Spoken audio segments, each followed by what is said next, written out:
Hello sir, good day.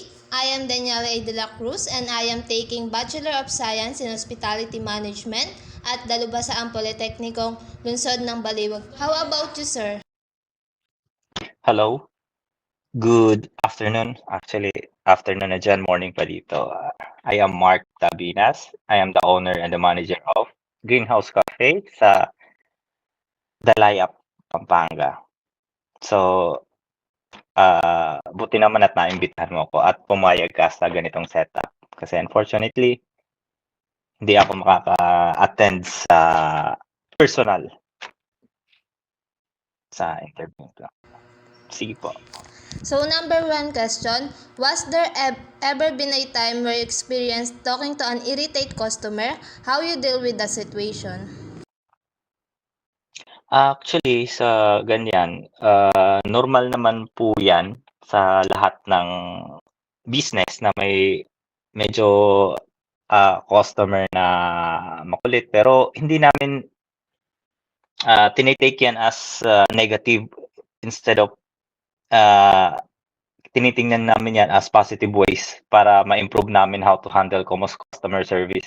Kasi isa 'yan sa pinakaimportanteng, ah, bagay lalo na dito sa business namin. Next question po, has there ever been situation in which your organization received negative feedback from your customer? How you deal with it? Yes, yes, yes. Meron, meron. Mas lalo na nung nag-start pa lang talaga kami kasi gusto namin kumuha ng feedback para malaman namin kung saang area namin i-improve yung i-business. Kasi, para sa amin sobrang importante ng feedback para alam namin, kung saan area kami medyo alanganin or saan kami mas mag-i-improve pa, saan kami mas magaling, parang gano'n. Okay po, next question po. Can you describe an example of situation where you provide exceptional customer service? Actually, matatawag naming,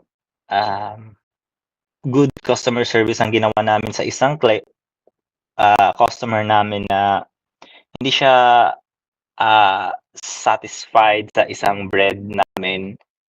Sinasabi niya na meron siyang bumili siya ng bread before, tapos nung bumalik siya, parang hindi na siya gano'n ka-wow sa isang bread. So, sabi namin na pasensya na, bumalik ulit kayo sa susunod and then, tikman mo ulit yung bread namin. After few days, bumalik siya. Ang ginawa namin, in-improve namin yung bread namin at saka after nun, sobrang natuwa siya. Sabi niya, mas better pa 'to sa pinakaunang bread na natikman ko. So, para sa amin, ang ganong approach is magandang customer service 'yan. So, bukod sa may improvement para sa amin, natutuwa pa yung customer. Okay, next po. How does your company maintain a customer satisfaction? Maano lang naman, isa sa mga sikreto bakit merong, name-maintain namin ang customer satisfaction ng customer namin is, binibigay namin yung best quality. Once you're giving your best quality, good customer service, follow na yung satisfaction ng mga customer. Next po. What do you think are the most challenging part of being owner? For me, kasi nandito ako sa ibang bansa, babalik-balik lang ako. So, managing marketing challenge sa akin kasi, medyo busy din ako. Pero, I'm giving a time. Kumbaga ginagawa ng paraan at saka magandang practice din 'yan para sa mga future businesses. Next po.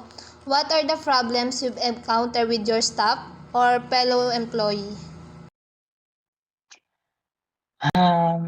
Alam mo yung, hindi parehas yung ano niyo, yung goal sa company, for example sa cafe. 'Pag ang empleyado hindi parehas ang goal niyo, ang nangyayari nagkakasalungat kayo ng mga gagawin, ng, ng mga ideas. So, ang ginagawa namin nagkakaroon kami ng brainstorming. Pinapaintindi ko yung gusto kong mangyari, iniintindi ko yung gustong mangyari niya. Kung improve meet halfway para sa kabutihan ng lahat kumbaga. Next po, do you enjoy working in the food service industry? Why? Yes, bukod sa ang food is necessity, food is life. Filipino, ang Filipino number one para sa akin, number one consumer ng food. Unlike sa other, kasi dito ako sa ibang bansa, iba-ibang lahi yung nakakasama ko. More on, mas malakas ang cravings ng mga Filipino sa halos lahat ng food. Okay, last question po. What advice can you give to those students like me who are planning to have a career in food service industry? Actually, para to sa lahat ng business, hindi lang sa food industry business.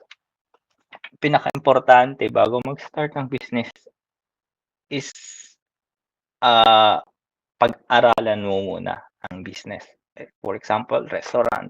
Pag-aralan mo muna ang restaurant, paano ipatakbo, paano i-operate, paano mag-market, paano ang menu, pinaka-importante, customer service. Pag-aralan mo from 0 to 10 bago ka mag-start. Hindi na masyadong matter ang puhunan as long as may will, may knowledge ka, at saka paano mo execute. Lalaki at lalaki 'yon. Para si Diwata lang 'yan, no. Okay na po. Thank you Okay po. na. Thank you so Yun lang. much po. Thank Yes you so po. much. Sorry po Pasensya sa na po. abala. Thank you po. Thank you. Bye.